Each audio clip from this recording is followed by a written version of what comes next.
heal as a team, we're going to crumble. Inch by inch, play by play, till we're finished. We're in hell right now, gentlemen, believe me. And we can stay here, get the shit kicked out of us, or we can fight our way back into the light. We can climb out of hell. 1 inch at a time. You know, when you get old in life, things get taken from you. I mean, that's part of life. But you only learn that when you start losing stuff. You find out life's this game of inches. So is football. Because in either game, life or football, the margin for error is so small. I mean, 1/2 a step too late or too early, and you don't quite make it. 1/2 second too slow, too fast, you don't quite catch it. The inches we need are everywhere around us. They're in every break of the game, every minute, every second. On this team, we fight for that inch. On this team, we tear ourselves and everyone else around us to pieces for that inch. We claw our fingernails for that inch. Because we know when we add up all those inches, that's going to make the fucking difference between winning and losing. Between living and dying. I'll tell you this, in any fight, it's the guy who's willing to die who's going to win that inch. And I know if I'm going to have any life anymore, it's because I'm still willing to fight and die for that inch. Because that's what living is. There's 6 inches in front of your face. Now I can't make you do it. You got to look at the guy next to you. Look into his eyes. Now I think you're going to see a guy who will go that inch with you. You're going to see a guy who will sacrifice himself for this team because he knows when it comes down to it, you're going to do the same for him. That's a team, gentlemen. And either we heal now as a team, or we will die as individuals. Ideas are bulletproof. Ladies and gentlemen, welcome to the show. It is the final episode of, well, I guess, let's see, Saturdays. Yeah, final episode of Down the Rabbit Hole for 2011. I was correct. Because it's, we got maybe a day left, and then the next show will be the first. So I decided to close out 2011 with a special show. And I've been wanting to get my guest who's coming on tonight on for at least a week now.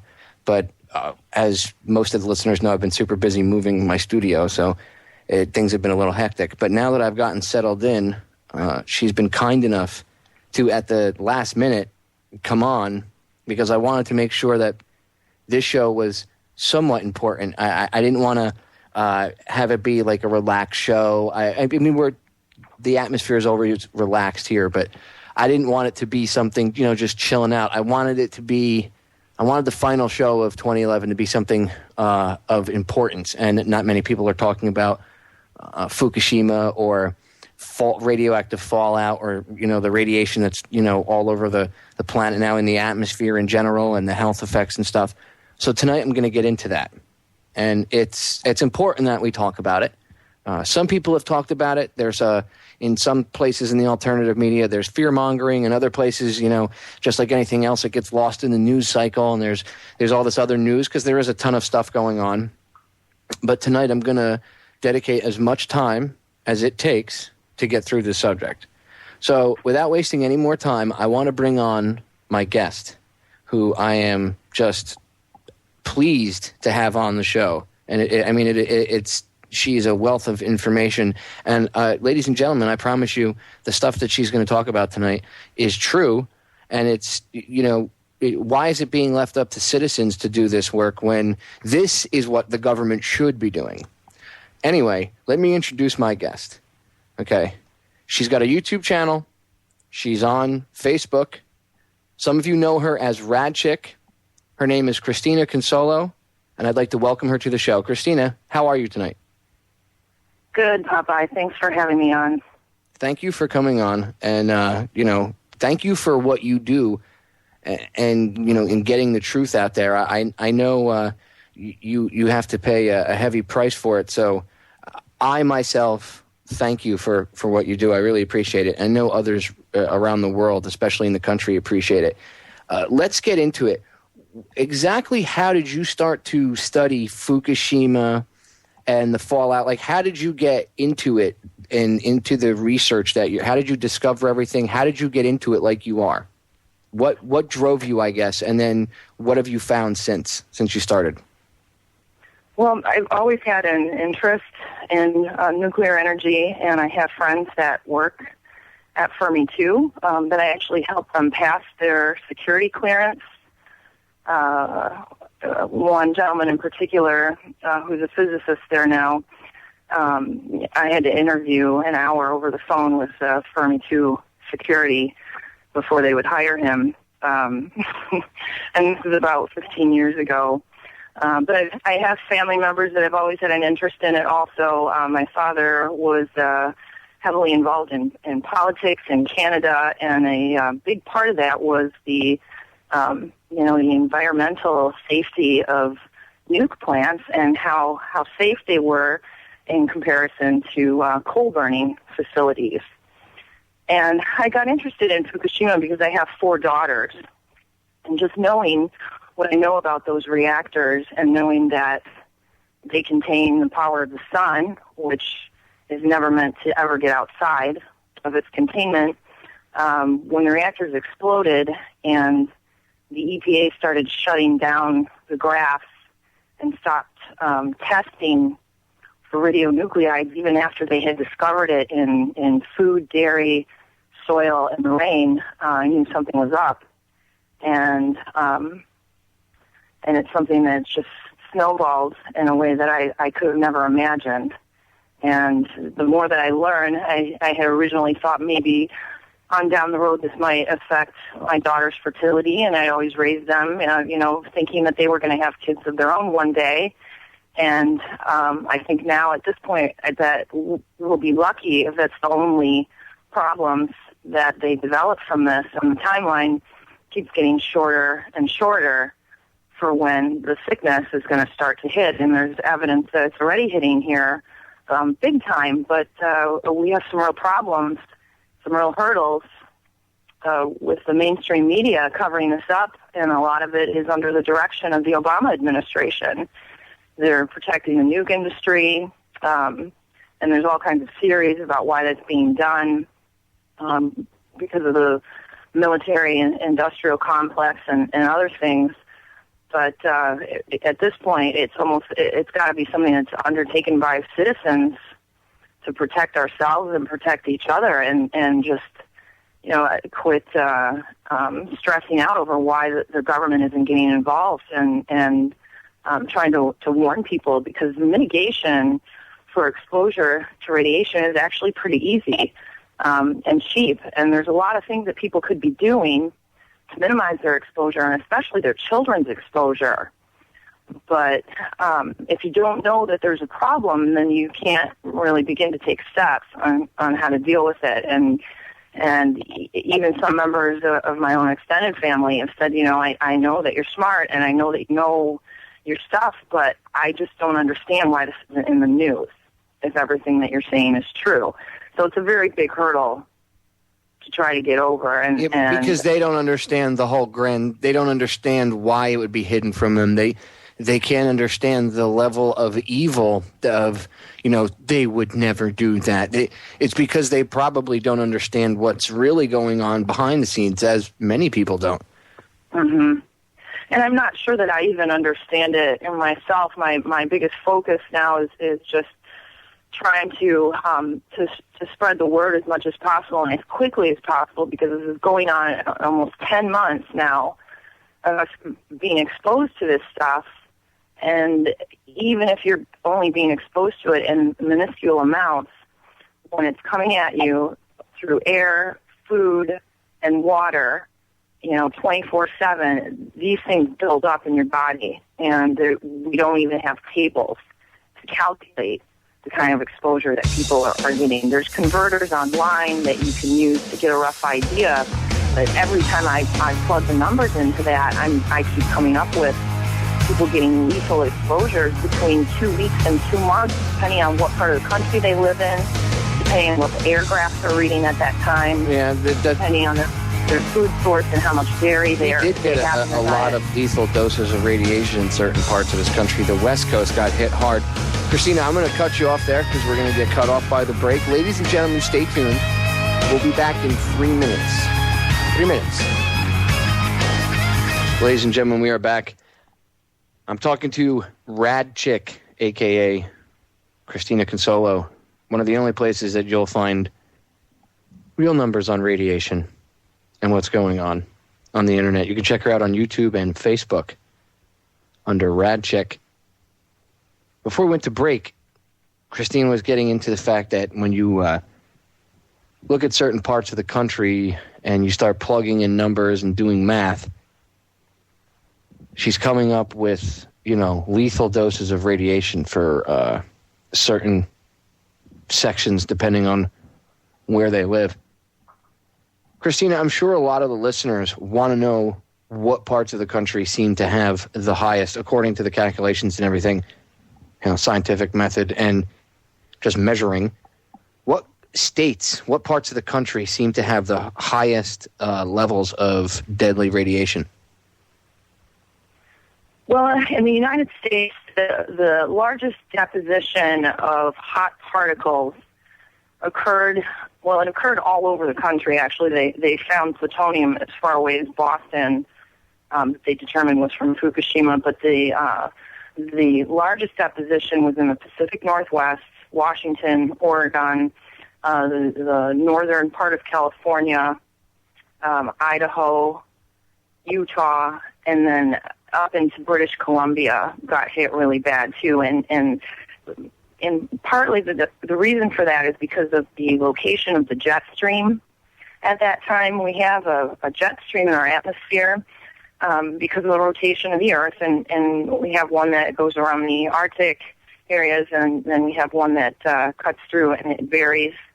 Sometimes it's up by Alaska, and sometimes it's all the way down in Mexico. But during those first couple of weeks, when the releases were at their worst, it was hitting British Columbia and Washington and Oregon pretty much head on. And there's been a lot of reports of sickness in those areas really all summer, with people losing hair, their animals losing massive quantities of hair, bleeding issues like from the nose, bleeding gums, bleeding from the colon, strange bruises, uncontrollable diarrhea that's just endless and doesn't respond to treatment. And those are all signs of radiation exposure. And, of course, those symptoms are being seen all over in Japan at a much worse rate. In fact, there's maps online where you can look at where all the nosebleeds are, where all the diarrhea is occurring, and everything's pretty much just a little bit north of Tokyo in the Fukushima prefecture. So the problem is, though, the releases are continuing. They're not putting out as many hot particles as they were before, but based on the testing of air filters from cars, and we know how much air a car filter takes in, so they can correspond that to how much lung capacity people have. And during the months of March, April, and May, when the releases were at their worst, Arnie Gunderson and one of his researchers from Massachusetts Polytech determined that people were breathing in anywhere from 5 to 30 hot particles a day.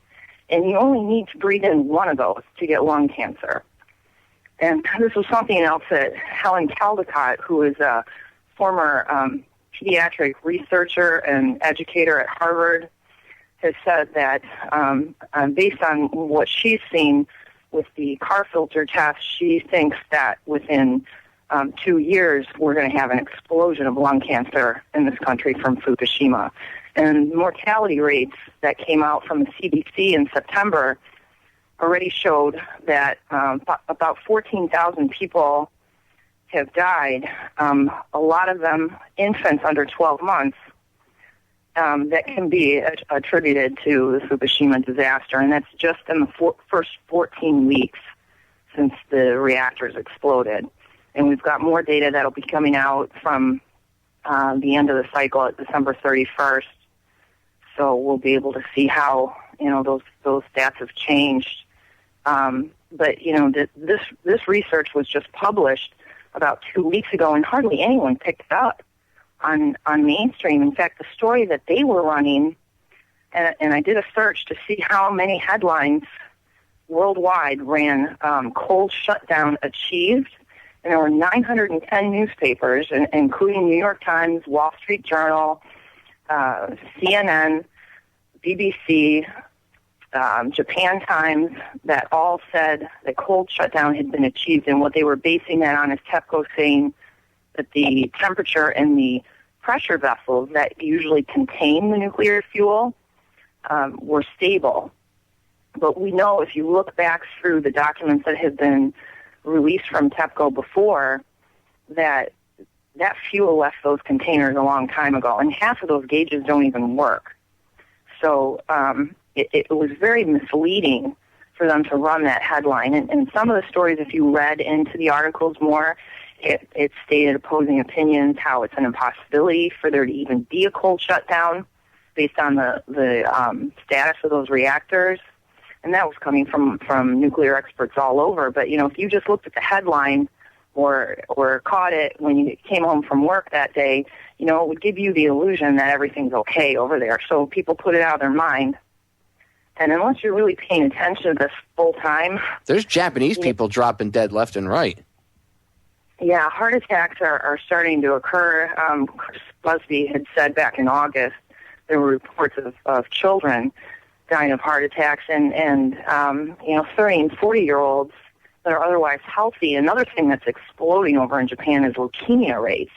And leukemia is one of the first cancers that show up because it originates in the bone marrow, and there's splitting of cells going on in the bone marrow, and that's where the cells that radiation affects first. That's why people lose their hair when they go through chemo and radiation. Yeah, because the chemo, it destroys cells that replicate, so it quote-unquote kills the cancer. So yeah, it will stop a tumor from growing and maybe make a tumor shrink, but they never really excise the tumor, if you notice. They never really get rid of it. It's better to leave it in there, unless it's something like the size of a football or something. And they don't really tell you that the reason why people get so sick is because it destroys all the regenerative tissue in your body. Everything. Mm-hmm. Yeah, there's a problem, too, when they go to excise those tumors, is that the tumor, if it's disrupted during surgery, it sheds cells like a dandelion does when you blow on it. They get into the bloodstream, and then they land in other parts of the body. They land in areas where your blood circulation is the highest, like the eye, the kidneys, and the brain. That's what metastasize means, when a cancer spreads from a primary location, such as in breast cancer, and lands in other areas of the body. So once you have the tumor, shutting it down, I guess, is really the only option. But then, with these constant releases and it being in our food supply and our water supply, it makes you start to wonder, do we need to really change our perspective on how we treat cancer? And is there really a point to going through chemo and radiation if you're just going to get cancer over and over and over again? It becomes a quality of life issue. And these are all, really, really heavy topics, but all things that we really need to consider heading into 2012. Well, I agree, because we need to pay attention just because they're heavy topics and they bother some people.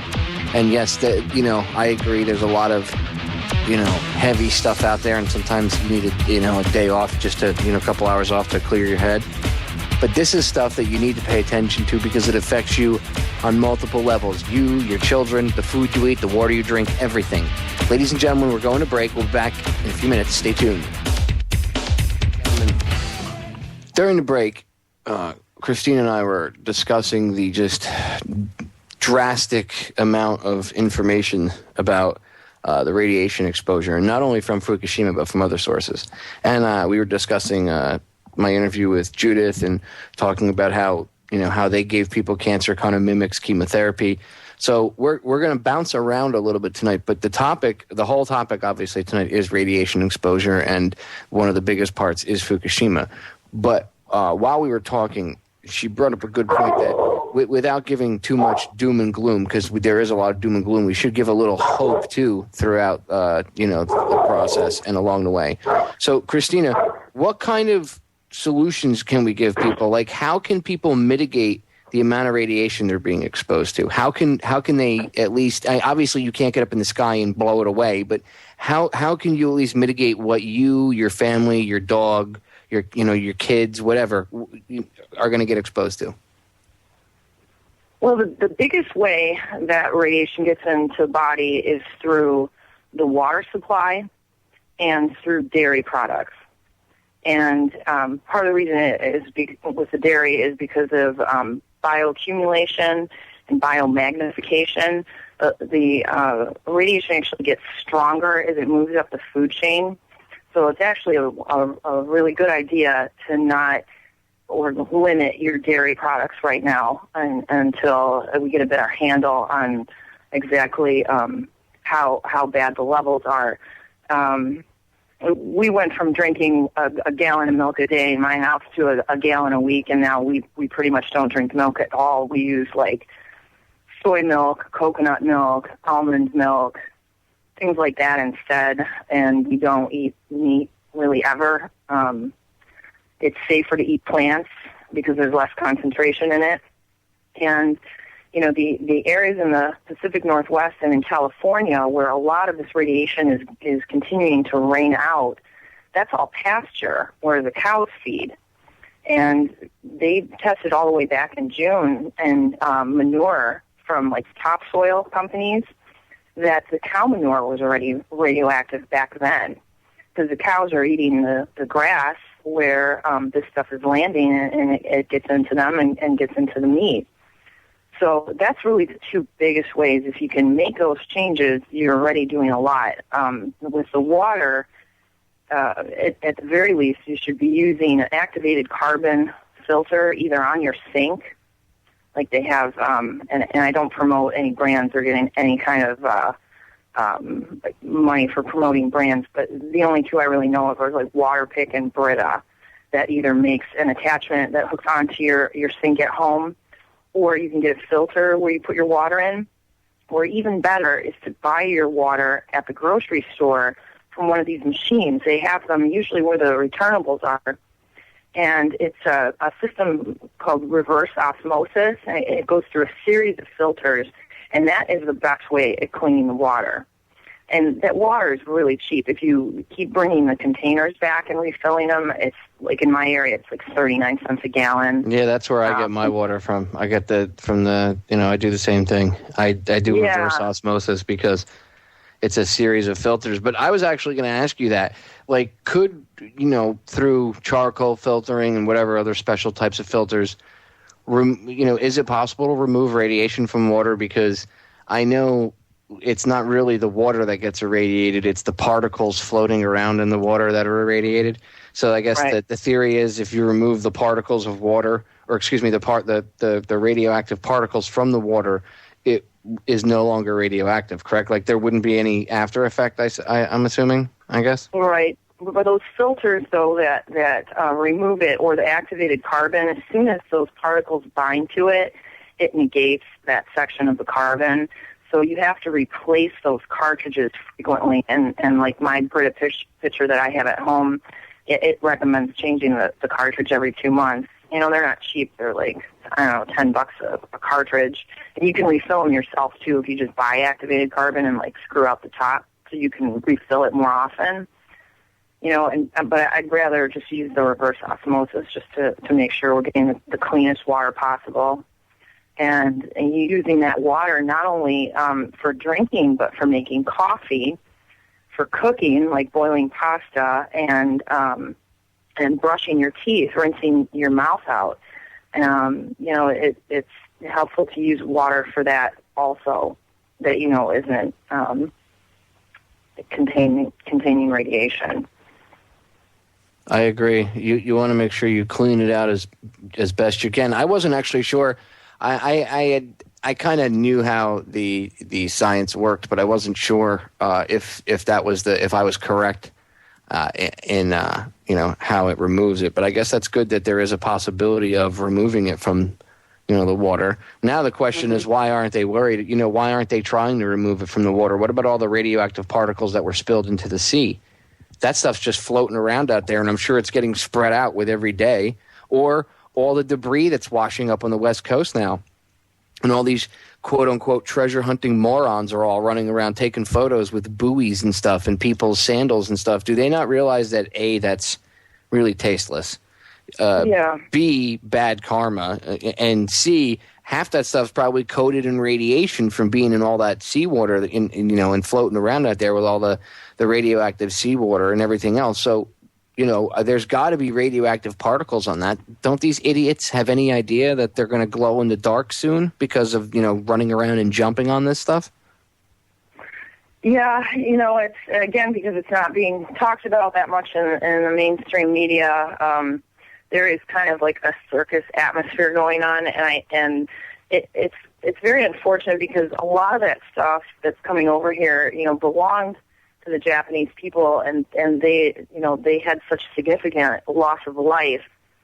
A lot of those things are going to be personal effects of the deceased, and there is a group that is trying to collect the things that they believe may be have sentimental value, and try to do some kind of tracking system so people in Japan can find some of their things. The Japanese people like to hide things in the walls of their houses.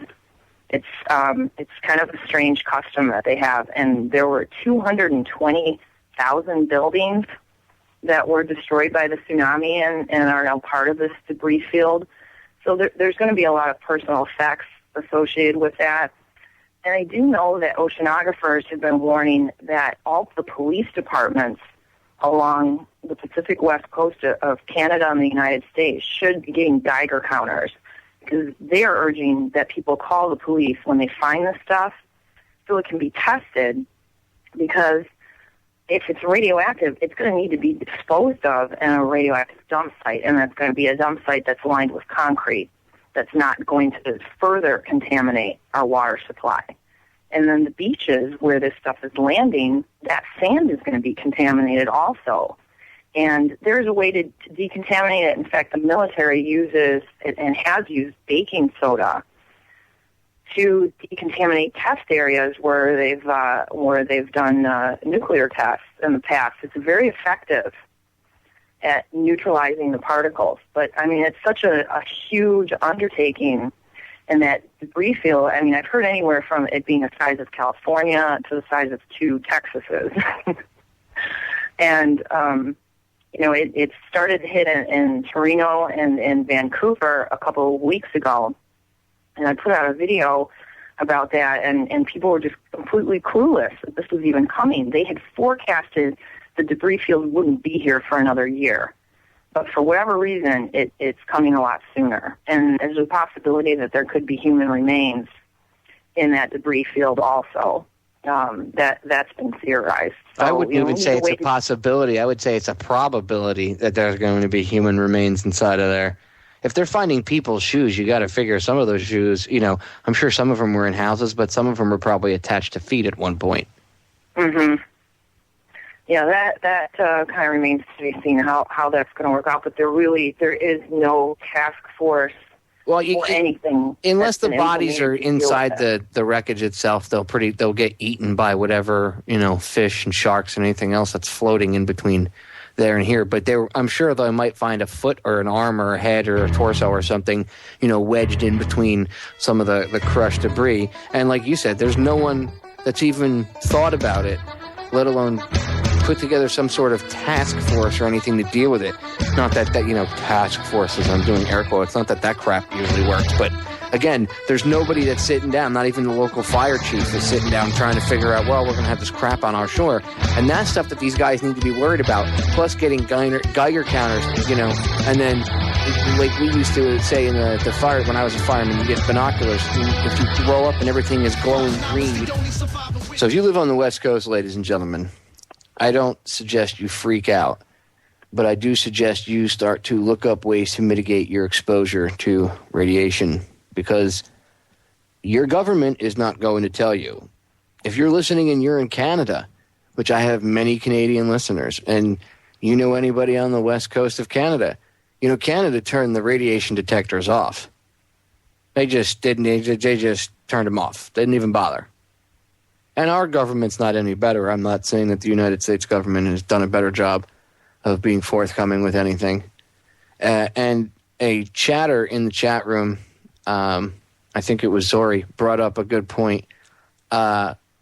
Something about, and I'm paraphrasing here, but she mentioned that it's amazing how instead of fixing the problems, they just, say the acceptable limit of radiation is now this, they raise it up and then then here it is. Here's the new number. And it's always, whatever, 100,000 higher than it was. And people say, well, how come you're raising it? Oh, well, it's okay. The human body can deal with that. You'll just grow a third arm and maybe another set of eyes in the back of your skull or something, but it's okay. Or your kids are going to be deformed. I mean, the people that allow this to happen, the people that say it's okay, it's not you don't need the entire EPA to be bad. You just need maybe 4 or 5 people in the correct positions of power throughout the agency. And that's how they do things. And usually when you research, if you research this, you guys can go look up L. Fletcher Prouty's book, The Secret Team. Usually these people are CIA. And so you have an agency that's not even a government agency, the CIA. Okay, they are they're a outside corporation, which is totally true. Okay, they're not a government organization. They work at the behest of our government. So they're running around and they control the flow of information. And the CIA has never been honest about anything, okay, or forthcoming with information. So obviously you have, where I'm going with this is you have controlled information coming out. So where do you go for information? Where can you get information? Well, you have to go to the alternative media. Now, I know you have a YouTube channel, right, Christina? You have a YouTube channel and a Facebook page where you update with information about Fukushima, and not just Fukushima, but also the local plants here inside the country, which we're going to get into, and in general. So tell the listeners really quick about your YouTube channel, your Facebook page, and any other informative websites that you may know of that have information where they can research themselves. Like if they have a place that you were saying there's sites that they can plunk in the numbers and stuff and they can get readings and things like that. If you could give out that information to the listeners, that would be awesome.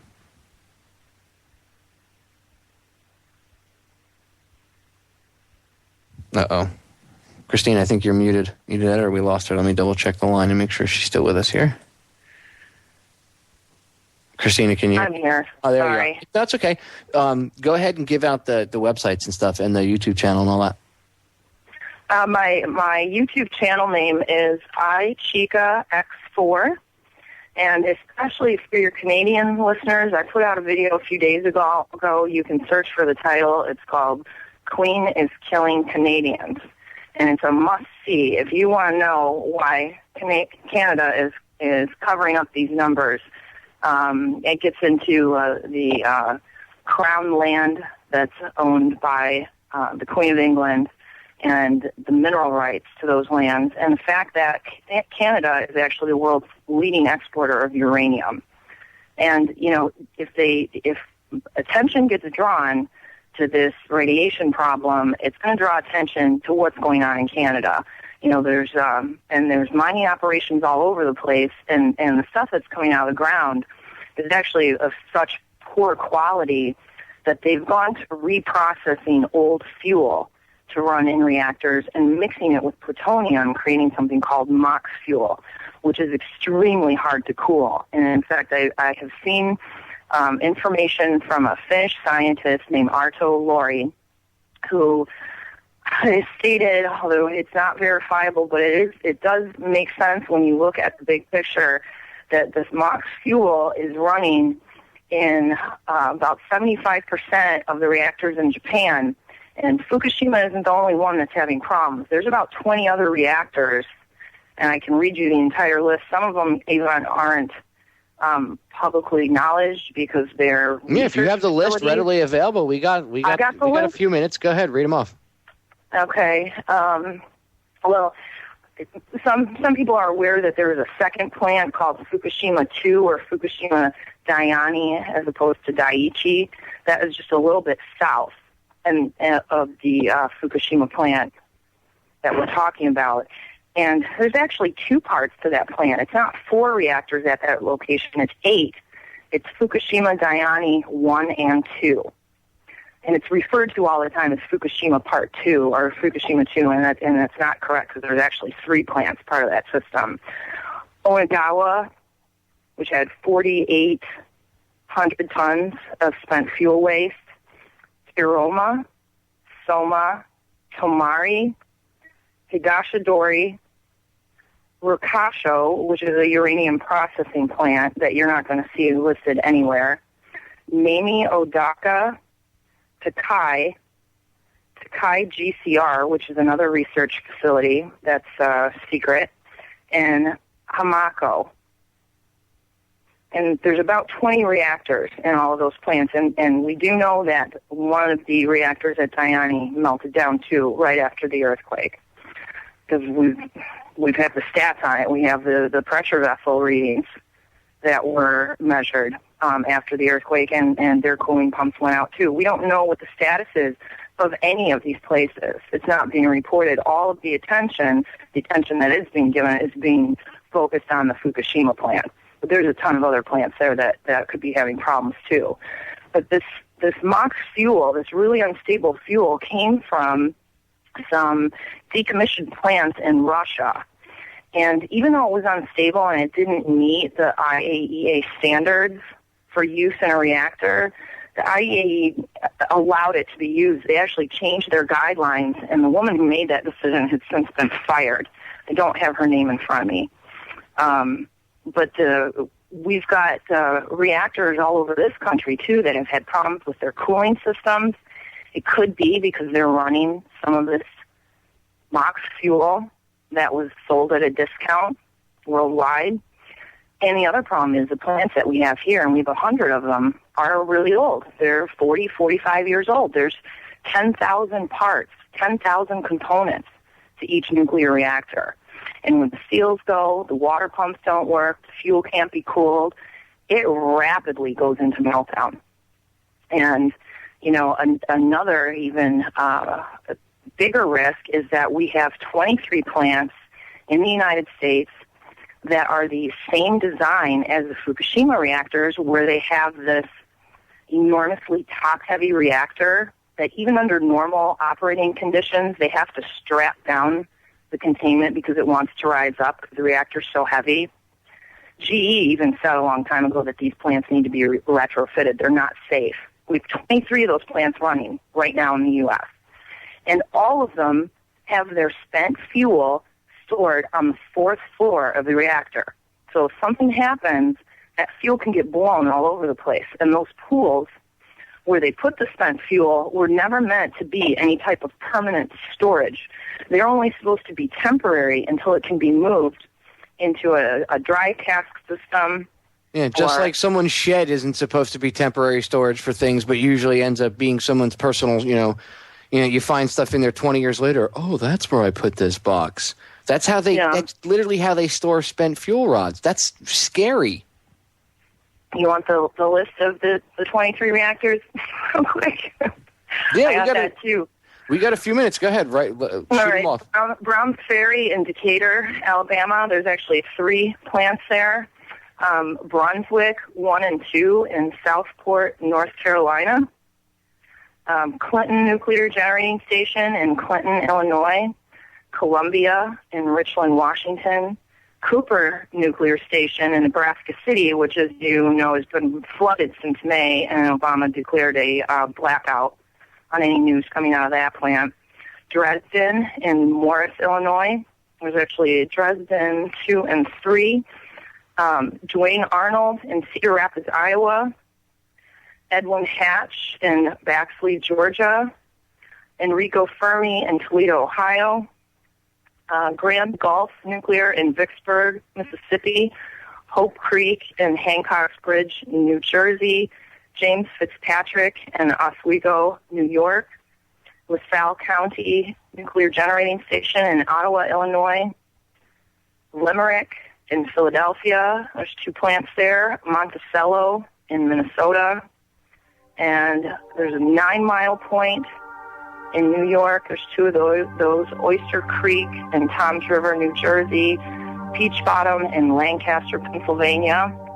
Perry in North Perry, Ohio. Pilgrim in Plymouth, Massachusetts.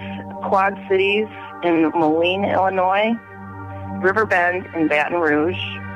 Susquehanna in Berwick, Pennsylvania. And Vermont Yankee in Brattleboro, Vermont. You're going to get cut off by the break. I'm going to have you read.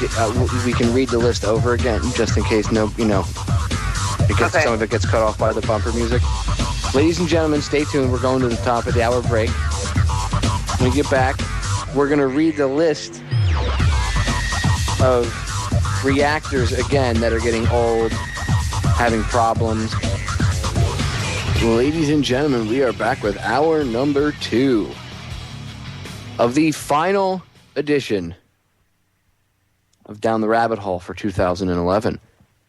The next time I get to join you on Sunday, it will be January 1st, 2012. Whole new year. How will we start it? Tune in and find out. Tonight I'm joined by an extraordinary woman, at least in my eyes. She's very brave, and as you've all heard in the first hour, she's very, very well researched in this subject. So she's not some fly-by-night idiot that can, easily get discredited. She knows what she's talking about. And Christina has been hanging out with me, Christina Consolo, otherwise known as RadChick. And she's been breaking down, news about different things with different reactors all over the place leaking. We've been talking about Fukushima radiation in the water, some solutions. Before we got cut off, she was listing a list of reactors here that have problems or that are 40 years old or older, and they all either have leaks or problems here or there, and or are going to be beyond their service date soon, whatever the case may be. And she was listing them, and the break cut her off, the bumper music. So I'm going to have her start again here for the first segment and give her as much time as she needs, and she can go ahead and read off. I think you said there was, 23, 25, Christina, you said? 23, yeah. Okay. Go ahead, and the floor is yours. Okay. Some of these will sound familiar because they've been in the news recently with protests and so forth going on. Browns Ferry in Decatur, Alabama. Brunswick Nuclear 1 and 2 in Southport, North Carolina. They just had a situation where the reactor lid wasn't put on properly, and they almost had a meltdown about a month and a half ago. Clinton in Clinton, Illinois. Columbia in Richland, Washington. Cooper Nuclear in Nebraska City, Nebraska, which is currently flooded. Dresden in Morris, Illinois. Dwayne Arnold in Cedar Rapids, Iowa. Edwin Hatch in Baxley, Georgia. Enrico Fermi in Toledo, Ohio. Grand Gulf in Vicksburg, Mississippi. Hope Creek in Hancock's Bridge, New Jersey. James Fitzpatrick in Oswego, New York. LaSalle County Nuclear Generating Station in Ottawa, Illinois. Illinois has a lot of these. And Pennsylvania, too. Limerick in Philadelphia. Monticello in Monticello, Minnesota. 9 Mile Point, which is in Oswego also, Oyster Creek in Toms River, New Jersey, Peach Bottom in Lancaster, Pennsylvania, Perry Nuclear in Ohio, Pilgrim Nuclear in Plymouth, Massachusetts, Quad Cities in Moline, Illinois, River Bend in Baton Rouge, Louisiana, Susquehanna Steam Electric Station in Berwick, Pennsylvania, Vermont Yankee.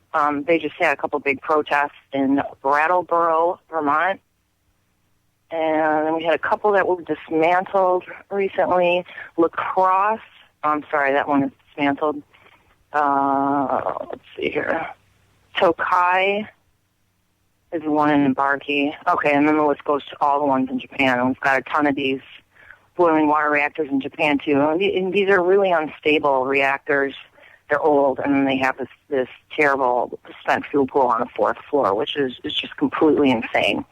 The design on it. In fact, 2 of the engineers that designed these reactors at GE quit in protest because they realized after running prototype testing that they should have never gone ahead with the reactor design.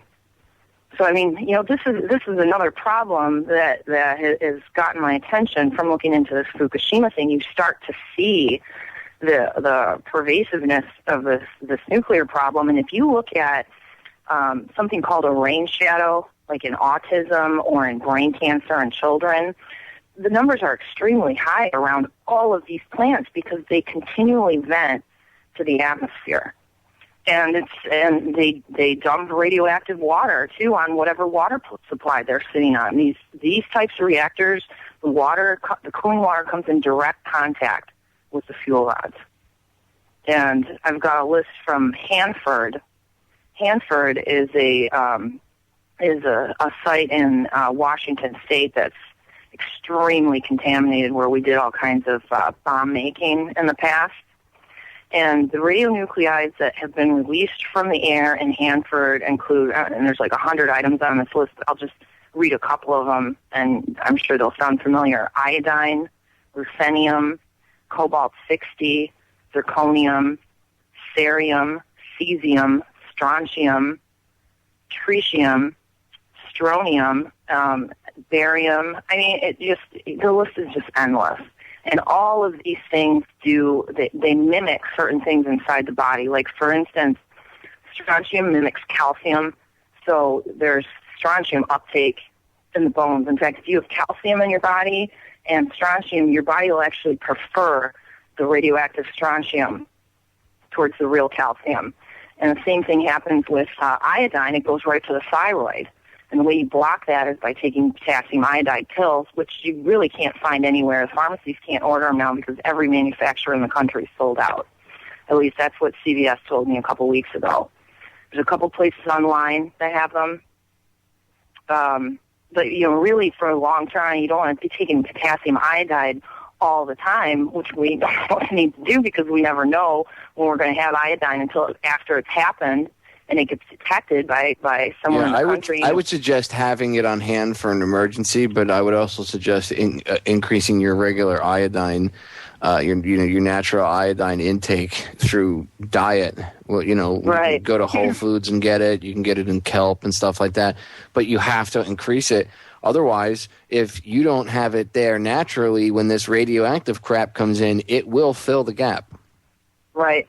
Right, and if you search out the top 10 foods that are highest in potassium and just work a couple of those into your diet every week, and that helps a lot. Coconut milk is really high in potassium, avocados, dates, and nuts, and dark chocolate.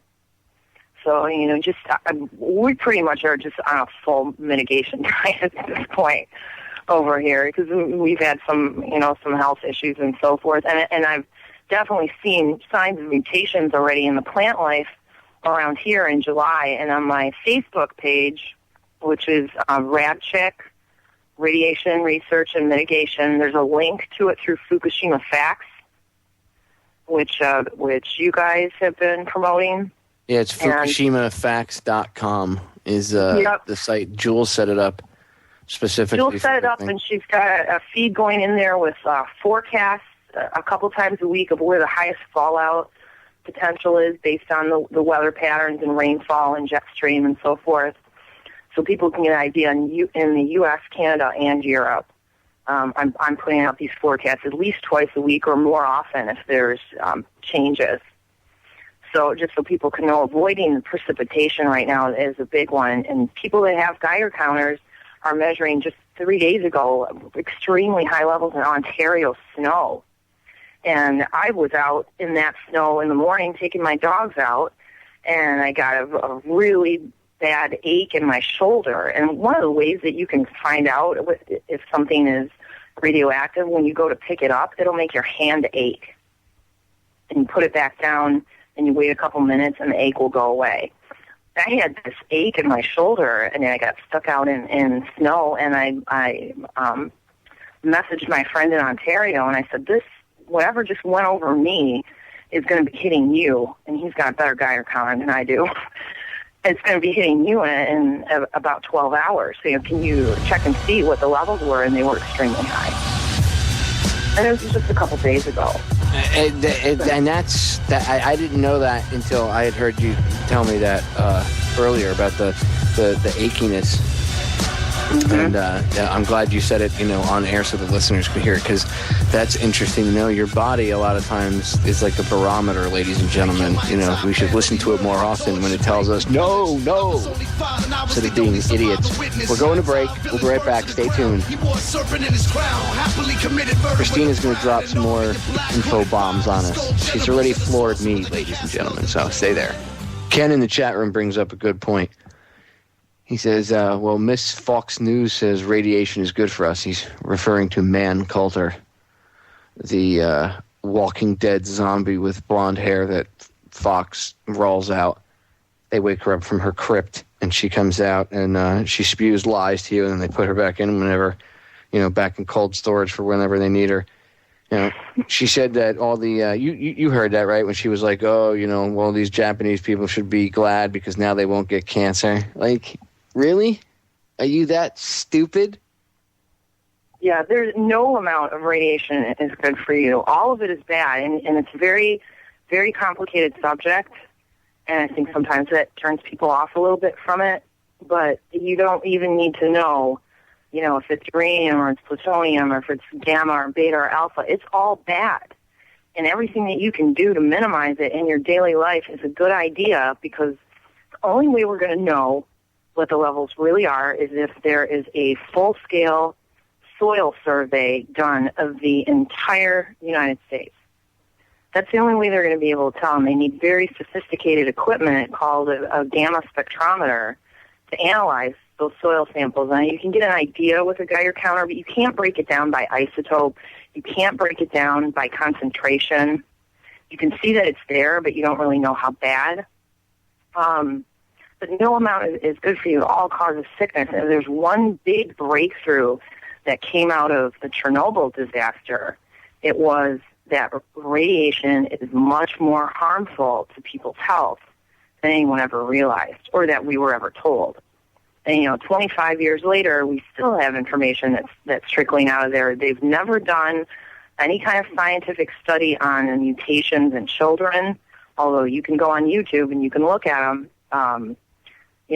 They have determined that cesium, which we've found over here in huge quantities in the soil that has been tested, and that's what's in the milk too. Cesium causes heart defects in children, and you're born with 3 billion heart cells, and that number doesn't change your whole life. So any cells that are damaged, and cesium is something that goes right to muscle. And the biggest muscle in your body is your heart.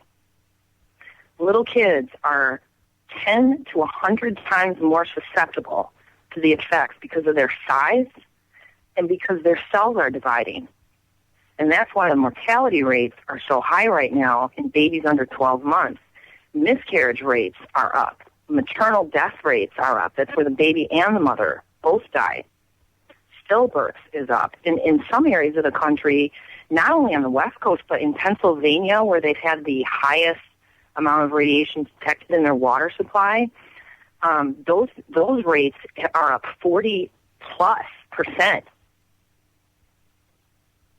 But you got to search out these studies because they're just not being broadcast. And when they are, there's all these people that come out and try to discredit it. You can't, these numbers don't lie. Of course the numbers don't lie, but they'll come up with some, like, off-the-wall explanation, or they don't even try to explain anything with Fukushima. With BP, they lied, and they would lie and omit things from their statements. But with Fukushima, it's even worse because they just act like, la la la la la la la, not talking about it, la la la la la la, no problem, la la la, and they expect us to do the same, and their only response is to raise the acceptable levels. Mm-hmm. That's not a response. You can't really stop this truth from leaking out, and it's going to hit in mutations, not only in plants and animals, but in babies. And I've had people that have emailed me of stuff that they've heard is happening in Seattle and so forth. I haven't been able to verify it. I have people that are working on it for me. But, you can't hide from this stuff. But by the time it does get out and the general public is made aware of it, so many people have already been exposed and have become sick. And that's not when you want to start mitigating. You want to start mitigating now, which is basically just healthier living, eating, whole foods, not processed foods, not eating fast food and junk, getting enough sleep so your immune system can repair some of this, because your body has an ability to repair a lot of the damage that radiation can cause to your cells, but only if you're eating healthy stuff. And only if you're taking care of yourself, by getting enough sleep. The government, they want us to work harder, make more money, so we can pay more taxes. And if people really knew what was going on, they'd say, you know what, I think I'm going to enjoy my life a little bit more, because it might be a lot shorter than any of us anticipated. And my biggest concern, though, is kids. And, there's a lot of parents out there that aren't paying attention to this. And not only them, but the Association of Pediatrics, the OBGYNs, American Medical Association. These groups should all be sounding the alarm over this, and they're not, and it's criminal. Yeah, well, it's not even that they're being at this point. It's even beyond criminal. It's genocidal now, but in the beginning it was criminal. And it has never been negligence. That's the word I was looking for. When they always say, "Oh, well, we were negligent." No, this is far beyond that. And it was criminal 6 months ago. Now it's genocidal what they're doing.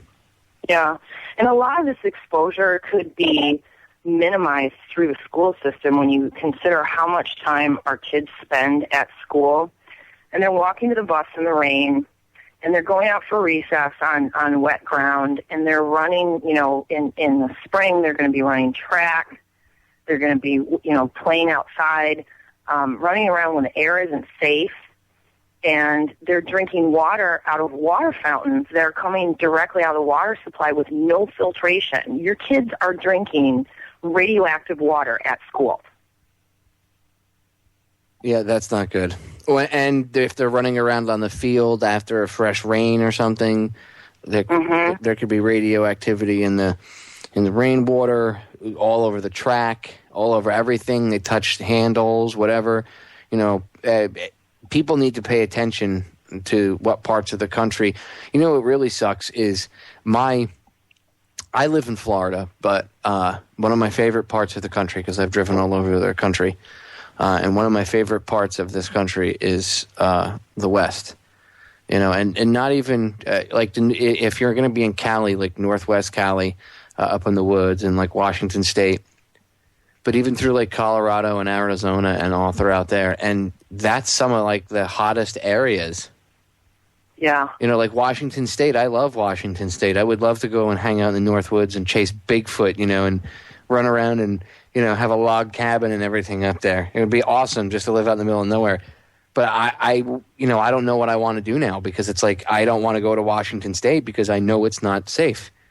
Not for any other reason than an invisible enemy that's there waiting, and I can't do anything about it. It'll be there. So, you're actually in a good spot in Florida. There's very little jet stream activity that dips down. Most of the area around there, the storms originate like in the Gulf. Of course, you're getting Corags that rained on you. Yeah. But you're not getting as much radiation as other parts of the country. In fact, I took videos of the corrected rain. They went viral all over the world because people. I had a lot of people telling me, "Oh, you're lying." But I got more emails from people saying, just like like you were telling me how you got tons of emails about people asking you for more information. The same thing. I had when I put the videos up, I got messages and emails. I have this milky white substance all over my car after it rained, and it was people were sending me clips to the guy that found the oil in the rain. He sent me the link to his clip. Hey, check this out. Or somebody he knew, whoever it was, but it was the original link from them, and it was all over the state, same thing. So they're getting us on, no matter what end, they're hitting you with something. Ladies and gentlemen, stay tuned. We'll be right back. Ladies and gentlemen, we're talking Fukushima, we're talking radiation, we're talking plants here in this country. And if you think big picture, the current president that's in power, their administration is getting rid of all these coal-fired electric plants. So now we really don't have any choice but to rely on these outdated nuke plants. And our electrical grid is already old, and they're not repairing anything. It's like having an old car, and you're getting rid of it, and you're not going to fix anything on it. So we need to pay attention, ladies and gentlemen. We need to wake up and pay attention to things. Well, all the nuke plants that we have around here only supply about 20% of our electricity needs anyway. And when a coal plant blows up, it doesn't have the potential to kill everyone on the planet. Yeah, very true. Well, that's what I wanted to get into because you brought up a good point earlier to me during one of the breaks, and I had forgotten about it. And I wanted to make sure we talked about it. Was worst case scenario with Fukushima, because if you're going to plan, let's plan for the worst and then hope for the best. So, what is the worst case that could still happen with Fukushima? Well, besides the fact that there's really no end in sight of these things continuing to fission underground and release to the water, the ocean, and the air, at any time there's the fuel that has leaked out of the reactors are in these giant molten blobs. They each weigh about 150 tons.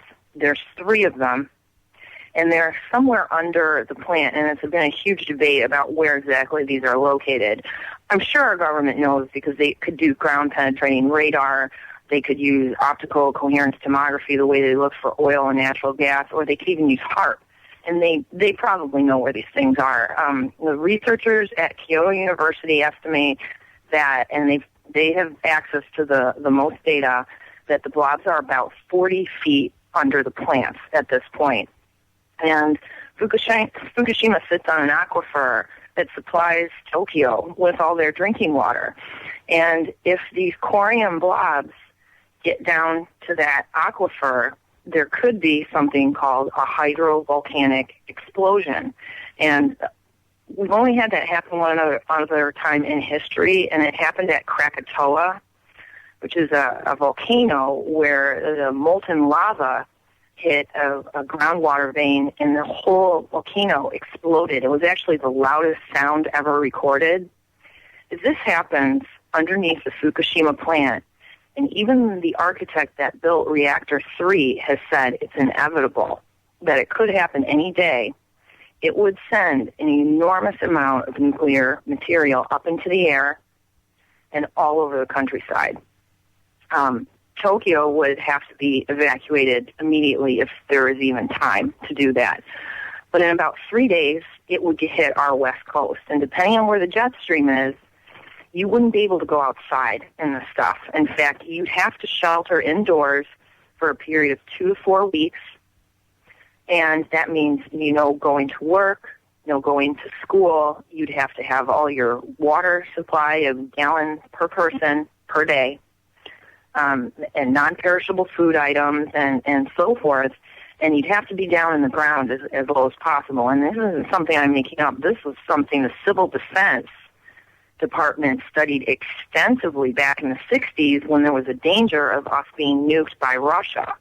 And when the Cold War ended and the Soviet Union was disbanded and the comprehensive test ban treaty went into effect and we weren't allowed to blow things up anymore, that kind of went away. And eventually the Civil Defense Department was disbanded also, and FEMA and DHS arose out of that. Now, they don't have any kind of sheltering in guidelines, but if you go to Civil Defense Museum online, you can read the actual studies that say how people would need to protect themselves. And this would be like a nuclear attack. I mean, we're actually under attack now when you think about it. The way this stuff is coming over here, we've been getting nuked since March. And to have all that material, though, go up at once, it would be an enormous plume of very dense hot particles that you have to do everything to avoid, and basically would mean going underground for about a month. So people need to talk about this because it could happen any day. That stuff is already under the plants. It's sitting right on the ocean. There's a huge aquifer right underneath there, and we really don't know how far this stuff is in the ground. So that's probably the most immediate and most horrendous thing that could happen out of this situation. The other thing is that there's a spent fuel pool in Reactor 4 that is packed full of highly radioactive rods that were supposed to go into the reactor after it was serviced. And if any time this building collapses, like if there's another big earthquake off the coast, it would send these fuel rods all over. You know, they could catch fire. The smoke from that would be just as bad. So that would be another thing that if anybody hears there's been another large earthquake in Japan, you need to find out. And if you go to a site like Any News, or if you go to Fukushima Facts, you can find out what is the status of that spent fuel pool. And it would be the same deal. You would have to shelter indoors for 14 to 30 days. You know what I don't understand? And I know that they have the reasoning of we need the seawater to cool the plant, but they always build these power plants right on coastlines, right on the water where they're super vulnerable. Yeah, and then they feed them salt water, and then they say, oh, well, you know, it was corrosive. It's salt water, idiot. Yeah. You know it's corrosive. I think man first learned that the first time they put metal on a ship and put it anywhere near the water. Within a few days, they learned the salt in the water and in the air around the water is corrosive. You know, It doesn't take a rocket scientist to figure that out. So why would they not invest? And people say, well, it takes up a lot of energy. But what I'm about to say, but the plant itself could create enough energy to power it, okay, more than enough. But why do we not have a desalinization plant before the power plant? Like put the power plant 5 or 6 or 10 or 20 miles inland, okay? Put a desalinization plant somewhere in between, and when they pump in the seawater, now you have a place to take the salt out so it's less corrosive. That way the mechanical aspect of the plant lasts longer, okay? It extends the operating life of it. And then you can figure out a place to, take this dirty fuel or dirty water and filter it somehow, okay, before dumping it back into the ocean. Right now, they just get lazy. They just kind of like open the valve and off that goes. Yeah, the reason that they all sit on water is for emergency cooling purposes, but no one ever foresaw a disaster of this magnitude where so much seawater would have to be pumped in over such a length of time. And there is evidence of corrosion in those spent fuel pools. That was released by TEPCO like 2.5 months ago. But they built machines. Areva, who is a company in France that makes reactors, they brought over a machine. Hitachi brought over a machine. They built these huge facilities to treat all this water and take the radiation out of it. But the radiation is so high that the machines kept breaking. Because after a certain point, machines can't work either around high levels of radioactivity. It burns out all the circuitry. That's why they keep sending robots in there, because they can't send people in because it's too high. They send robots in, and the robots don't come out again because they can't work under those conditions. So aren't the robots getting all, their electronics are all getting fried from the super high amounts of radiation, right? Mm-hmm. Yeah, the robots are getting fried, and at times the Geiger counters can't even record the levels. That's nice. They're so high. That's nice. So it's an extremely difficult situation to try to manage, if it even is manageable. And if a hydrovolcanic explosion occurred, it could actually be a good thing because it would send everything up into the air at once. And then after we came out of our shelters, we could start a decontamination process where you hose off all your trees and your houses. How long would we have to stay inside the shelter? 14 to 30 days is what's advised by the Civil Defense research. So, like, if you're smart, you want to have, 90 days worth of food and stuff so that you can stay in there for an extra 2 months just to make sure, because I wouldn't trust the government guidelines. But that's horrible. I mean, that's a lengthy period of time. I don't think anybody even has 3 days worth, the general public. Some people do, but not most people don't even have 3 to 5 days worth of food in their house. They wouldn't. Yeah, we'd have a few days to prepare. The West Coast would have 3 days, and people along the latitude of Oklahoma would have 4 days, and people on the East Coast would have about 5, and then Europe 7. And that's about the fastest the jet stream can bring the stuff over here. So, I mean, you panic because it's not just food and water, but medicine. If you've got babies, diapers. Christina, I'm going to cut you off because the break's coming up. Stay tuned, ladies and gentlemen, for the final segment. I have to say there is a benefit to living in South Florida. You can grow food year-round because it's always tropical here. Even in December, you could go out and you can grow tomatoes out on your patio. That is until Monsanto gets their way and you can get SWAT teamed for growing tomatoes because then you're supporting Al Qaeda. Only in bizarro world, right, Christina? Only in the bizarro world that we now live in. When we were growing up, when I was a kid, I remember they used to have us curl under the desks in case of an attack by Russia, and I used to think to myself how useless that would be, because the destruction wave would just come right through and wipe out the school anyway. So if you were under your desk, the only thing you could really do was kiss your ass goodbye. I guess that was the only useful reason for putting you under your desk.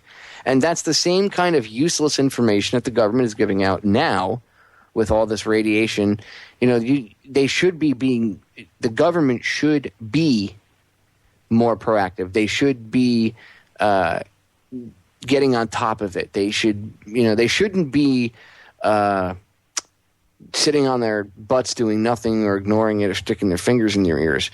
Now, I'm sure, part of, this is all part of some larger agenda, because it doesn't make, there is no logical reasoning for them to ignore it otherwise, especially considering to ignore it is the certain death of your own loved ones and people anybody friends, people you care about, family. So it doesn't make sense. I mean, that's why I say it's genocidal. Because at this point, you haven't told anybody to worry about it. And they did that study, what was it? I think they stopped, but it was 14 weeks, and it was a little over 14,000 deaths in a 14-week period along the west coast of the United States that they said that could be attributed to the radiation from Fukushima. Now, that's an average of 1,000 deaths a week. That's frightening statistics, and they stopped. So that means it's still ongoing. We just don't know what the continuing number is now. It's ongoing, and it's building up. And just right before we went on air, I looked over the EPA graphs for today, and there were a couple cities where the levels were extraordinarily high today. Anything over 100 counts per minute is high, is either coming from a nuke plant or coming from Fukushima. And at 300, you should have hazmat gear on. And this is just a couple of the cities. Albuquerque was 400 counts per minute. Reno was 500 today. Phoenix was 650. Yuma was 700. Bakersfield, California was 800. Fresno was 500. And San Diego was 375. That was the top 6 cities on the graph today. And there's actually links to that graph and the one for Europe on FukushimaFacts.com, where you can go every day, and it's updated daily, and see what the levels were. And unfortunately, though, you're kind of reverse engineering it. It was like, oh, it was really bad today, I shouldn't have been outside. So people need to take an interest in their own self-preservation at this point. Forget about the government telling you what to do or telling you what's good for you or healthy for you. They don't have any interest in it. And our medical industry is actually going to really reap the benefits of this situation because it's going to make a lot of people sick. And radiation sickness is not an easy disease. It's pretty painful and it's going to take a while to kill you. And once it gets started, it's really hard to stop. But if you pay attention to the forecast, where the jet stream is, where the rain is, and just do simple things, wash your vegetables and mix a little baking soda in with it when you get home from the grocery store and your fruit in case there's particles on it, because a lot of that stuff's coming from California. And I know some of it that's been tested has been radioactive. Hopefully grocery stores will get on board with this and weather forecasters will get on board with this and start sending the warning out. I keep sending my videos to all these places and talking to the people at my grocery store when I go in there, and this is not going to go away. It's going to continue forever. We have to learn how to live with this stuff now if you want to have any chance at a healthy life or your kids having any kind of healthy, productive life. Yeah, you got to get on top of this now. Not paying attention to it is not going to help. Not, sticking our fingers in our ears and going la la la la la is not going to solve the problem. Mm-hmm. And it's frightening, yes, but I'd rather have the truth, the frightening truth, and deal with it because at least I know what I'm dealing with, as opposed to telling me something that's not true, and then I think I'm dealing with it the right way, and it turns out the whole time I wasn't. And it's like, well, we didn't want to scare you. Oh, so you'd just rather kill me. That's awesome. Thank you. Well, I'm glad I wasn't scared. Now and then people are like, now I am scared because I'm going to die. Thanks a lot. It's frustrating. Well, but people need to know. It is scary. It's scary to kind of wrap your head around it, sometimes. But it just basically healthier living and taking an interest in what's going on in your surroundings. And eventually, once we get that going and the mitigation going, is getting some of these agencies on board to spread the word too. And eventually shutting the rest of these nuclear plants down, especially the ones with this reactor design from GE, because they're extremely unsafe. And at any point, with the way that they break down here all the time, we could have Fukushima right on our own soil. Isn't it ironic that GE's old tagline used to be "We bring good things to life"? Yeah. Somehow they're bringing this monster to life is just a bad idea, man. Really bad idea. We need to turn these things off, the proper way. We need to dispose of the waste in a secure facility, okay, and in a secure way, and in a rational, mature. I could think of 100 other words to describe it in the proper way, there's the way it should be. And I'm not, oh, well, we could put it here. No, we should bury it somewhere, wherever we have to, deep in the earth, if that's what it takes. I mean, that whole thing in Nevada, they were digging out and making that big storage place. And then supposedly the story is Harry Reid poo-pooed it, and now they're not going to do it. I don't know about that. Personally, Obama put he stopped that project, and they had actually built a facility in New Mexico. New Mexico said a few years ago, we'll let you build one here, but you need to replace all of our roads if you do that. And so the government said, okay, we will. The NRC was part of that project. They built the plant. They repaved all of the highways in New Mexico as part of the deal. And then Gary Johnson, who I like a lot, actually got a law passed that they can't transport radioactive material across the highways.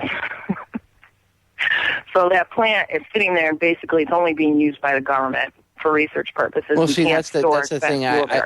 It's interesting how there's always a story that, coincidentally happens to cover for the fact that they don't use this thing for what they say its intended purpose was. So sometimes one has to wonder if that was even what they were going to use it for to begin with. But in a proper world, that would be where I would store it. One of these deep, underground facilities, the DUMBs, they call them, the DUMBs, deep underground military bases. That's where we need to lock this stuff up and seal it. Okay, and surround it in concrete and forget it ever existed there. Turn these plants off, scrap them, okay, and figure out a better way. Hydrothermal, where you can tap into the power of the earth itself, and it's forever as long as the planet is going. It'll be there. And it's pretty, infinite, I guess you could say. Why don't we do that? Well, because then they can't make money because they haven't figured out the proper way to meter that and sell it to the public. Because why? Because they haven't invested in that technology because they're too busy screwing you and trying to kill everybody off. So we need to get rid of. We need to fix things from the grassroots level up. Get rid of the people we got to get rid of. Close down these facilities, and then alternative fuels like hydrothermal and whatever else. And take care of each other and spread the word as much as you can about this. Talk to your kids' teachers. Talk to people in your church. Talk to people who have the ability to reach other groups of people, to spread the word about this as fast as possible, because we've lost so much time. And there's so many things that people could be doing if they knew what was going on. But just the majority of people just have no idea, and they've just been incredibly misled. And it's very disturbing and upsetting to see this happening and know what's coming. And we have a real opportunity to care for one another and take an interest in the health and welfare of all of our neighbors and citizens, because the government's not going to do it. And I try not to even bother myself with that anymore, because I'm not expecting anything useful to come from them. We're all on our own. We have to solve our own problems. So it's time for people to wake up and, man up and realize that we have to fix our own stuff. Christina, we're out of time. Thank you so much for coming on. Thank you. It was an awesome interview filled with tons of information. Stay on. Don't hang up, though. I'll say goodbye to you off air. Ladies and gentlemen, thank you for tuning in. You can go to FukushimaFacts.com, which Jules put up, and she updates it with information, so check it out. Just make sure you do what you can do to mitigate it. Research. Educate yourself, ladies and gentlemen. That's what it's all about. Thank you for listening to me in 2011, and I'll see you again January 1st, 2012. I'm out. Semper Fi.